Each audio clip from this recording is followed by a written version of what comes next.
नमस्कार, मैं विजन सिंह परिवर्तन द एजुकेशन हब के यूट्यूब चैनल पे आप सभी का स्वागत करता हूं। आज हम लोग अर्थमेटिक का एक सबसे ही इम्पॉर्टेंट चैप्टर परसेंटेज यानी कि प्रतिशतता के बारे में डिस्कशन करेंगे। इसकी बेसिक से लेके और जो एडवांस लेवल तक के जितने भी क्वेश्चंस होते हैं उनके बारे में डिस्कशन करेंगे। कुल मिला के बोले तो शुरुआत से जितने भी सिंपल से सिंपल तरीके हो सकते हैं उस तरीके से हम और फिर बिल्कुल टॉप क्लास के क्वेश्चन तक पहुंचेंगे। तो आइए शुरू करते हैं, आगाज करते हैं अपने चैप्टर प्रतिशतता का। तो सभी लोग हेडिंग लगा लें, प्रतिशतता। राइटिंग आप देख ही सकते हैं, ऑलमोस्ट आईसीयू में भर्ती है।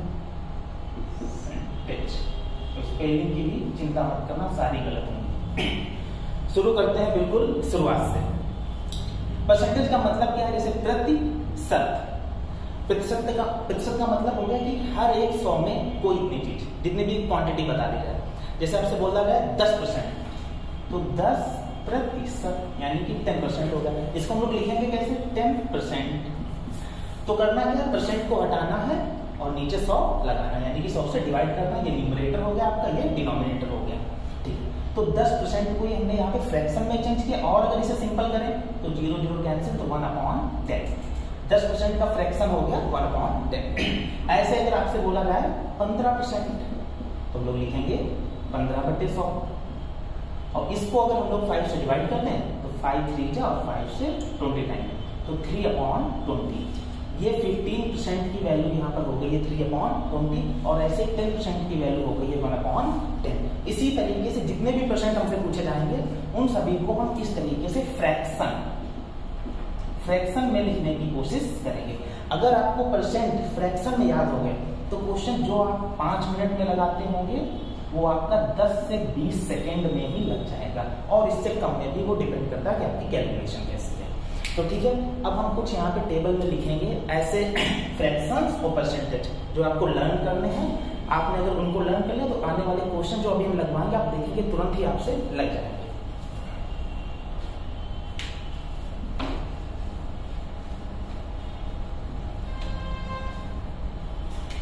तो शुरू करते हैं। सबसे पहले जैसे मैंने लिया 10%, आपको पता ही है कैसा हो जाएगा 1/10 अभी दिया था। उसके बाद अगर 15% की बात की जाए तो हो जाएगा 3/20। ऐसे 20% की बात की जाए तो हो जाएगा 2/10, और बोलो तो 1/5। देखो कैसे, जैसे 10% की वैल्यू कितनी है 1/10, ठीक है ना। तो 20% अगर निकालना है तो इस वाले में 2 से मल्टीप्लाई करो तो 2/10 हो गया। अब क्योंकि ये डिवाइड हो रहा था तो 1/5 हो गया। अब ऐसे अगर आपको 25% की वैल्यू निकालनी है तो आप यहाँ पे लिखेंगे 25/100, यानी कि ये हो जाएगा 1/4। ठीक है, फिर इसके बाद हम लोग आ जाते हैं 12 राइट 1/5 1/2, ये परसेंट यहाँ पे लगा दीजिए। जैसे ये 25 है, 25 का कितना लिखा है 1/4, और ये लिखा है 12.5 यानी कि 12.5%। तो ये 25 का आधा है, तो 1/4 का भी क्या कर देंगे आधा, यानी कि 1/8। ये मत समझना कि 1/4 का हाफ 1/2 होता है, आधा करना है तो डिनोमिनेटर में 2 से मल्टीप्लिकेशन हो जाएगी। इसी तरीके से अगर कह देंगे 6.25%, तो ये 12.5 का भी आधा है, तो 1/8 का अगर आप आधा करोगे तो 1/16 हो जाएगा। ठीक है ना, इतनी बात समझ आ रही है। अब कुछ यहाँ पे बहुत इंपॉर्टेंट है, जैसे कि एक होता है 33.33%, इसका मतलब सीधे सीधे होता है 1/3। तो आपको ये कुछ ऐसा याद कर लेने हैं, इन पर बेस्ड क्वेश्चंस आएंगे, और उनको आप अगर फ्रैक्शंस आपको याद होंगे तो क्वेश्चन बहुत ही आसानी से हो जाएंगे। तो चलिए शुरुआत करते हैं कुछ क्वेश्चन की। तो आइए प्रैक्टिस करते हैं इस क्वेश्चन की। जैसे इस क्वेश्चन में कहा गया है कि ए की आय बी की आय से 25% अधिक है, तो बी की आय ए की आय से कितने % कम है। ठीक है, अभी जैसे आपको हमने बताया था कि 25% का मतलब होता है 1/4। ठीक है, यानी कि 4 में से 1, ये हो गया 25% का मतलब। अब यहाँ पे है कि ए की आय बी की आय से 25% क्या है, अधिक है। तो ये ए हो गया, ये हो गया, ये हो गया बी। अब ए की आय बी की आय से कितने % अधिक है 25%, यानी कि 4 में 1 ज्यादा है। ठीक है, तो इसकी हो जाएगी 4 + 1 5 और इसकी हो जाएगी 4। समझ आ रही कुछ बात? इसकी आय 4 है, इसका 25% कितना हुआ 1, तो इसमें 1 जोड़ोगे तो कितने हो जाएगी 5, तो ए की आय हो गई 5।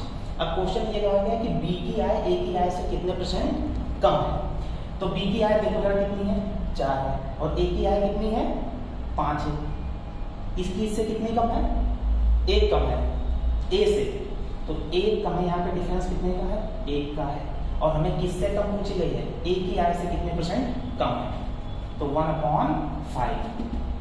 5 क्यों लिया, क्योंकि हम ए से कंपेयर कर रहे हैं, इसकी 1 कम है किससे ए की आय से, और इंटू 100 करोगे और अगर आपको 1/5 याद हो तो ये 20% होते हैं मतलब, ठीक है ना।